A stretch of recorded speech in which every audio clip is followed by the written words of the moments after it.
அஸ்ஸலாமு அலைக்கும். ஹாய் மக்களே, இன்றைக்கி ஒரு இட்லி சாம்பார் வைக்கிறோம். இன்றைக்கி அதனால் ஒரு மேக்கிங் வீடியோ சிம்பிளாக கொஞ்சோண்டு துவரம்பருப்பு, ஒரு 50 கிராம் துவரம்பருப்பு, அதோடு சேர்த்து கொஞ்சோண்டு பைத்தம்பருப்பு சேர்த்துக்கிறோம். மக்களே, பருப்பு கொதி வர ஆரம்பிச்சிருச்சு. இன்றைக்கி இட்லி சாம்பாருக்கு என்ன போடுறோம்னா, அதை பாருங்கள், கத்திரிக்காய், உருளைக்கிழங்கு சின்ன சின்னதாக வெட்டி வச்சுருக்கோம். இந்த வெங்காயத்தெல்லாம் இப்படி தான் முழுசாக தான் போடணும், அரை வெங்காயமாக. இப்போ தான் நல்லா வரும். அப்புறம் தக்காளி, பச்சை மிளகா இது வச்சுருக்குறோம்.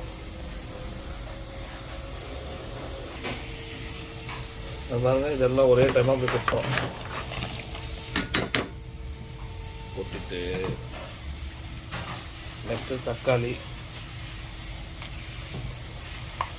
பச்சை மிளகா, தேவையான அளவு உப்பு போட்டுக்கணும்.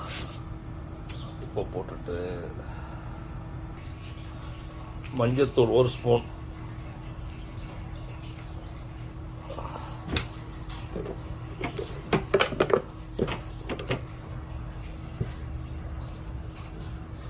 மிளகாத்தூள் போட்டுட்டு நெக்ஸ்ட்டு மிளகாத்தூள், பெருங்காயத்தூள்,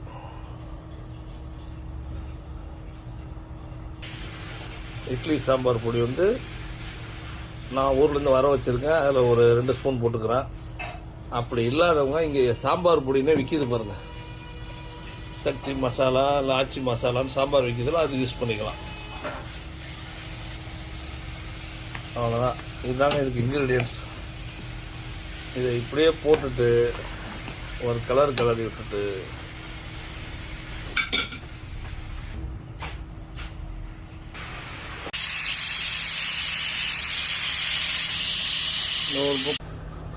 ஒரு கரண்டி மாவு எடுத்து தண்ணியில் இப்படி நல்லா கரைச்சிக்கணும் இட்லி மாவை.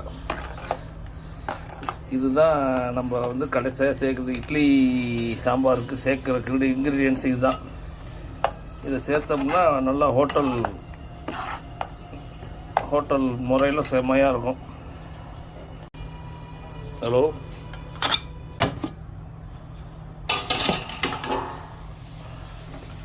இதில் இந்த கரைச்சி வச்சுருக்கோம்ல, இதை தூக்கி இப்போ சேர்க்குறோம். சேர்த்துட்டோம்னா நமக்கு அருமையான ஹோட்டல் முறை இட்லி சாம்பார் ரெடி. எவ்வளோ சூப்பராக ரெடி ஆகிடுச்சு பாருங்கள். கடுகு தாளிப்புக்கு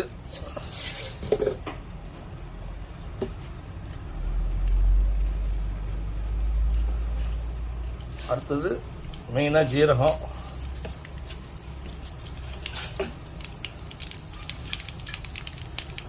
அப்புறம் கருவேப்பிலை, பட்டை மிளகா,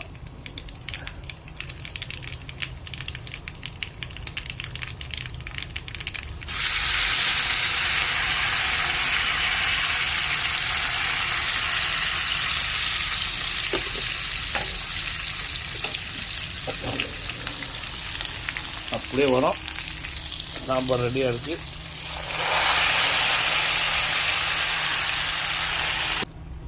என்ன மக்களே, சாப்பிட்லாமா? இட்லிக்கு எவ்வளோ ஊற்றி சாப்பிட்டாலும் சிறப்பாக இருக்கும். இட்லி ஊற்றிருக்கோம். அருமையான இட்லி, மாயவரம் இட்லி ரெடியாக இருக்குது. இதில் சாம்பாரை ஊற்றி சாப்பிட்டா அப்படி இருக்குங்க.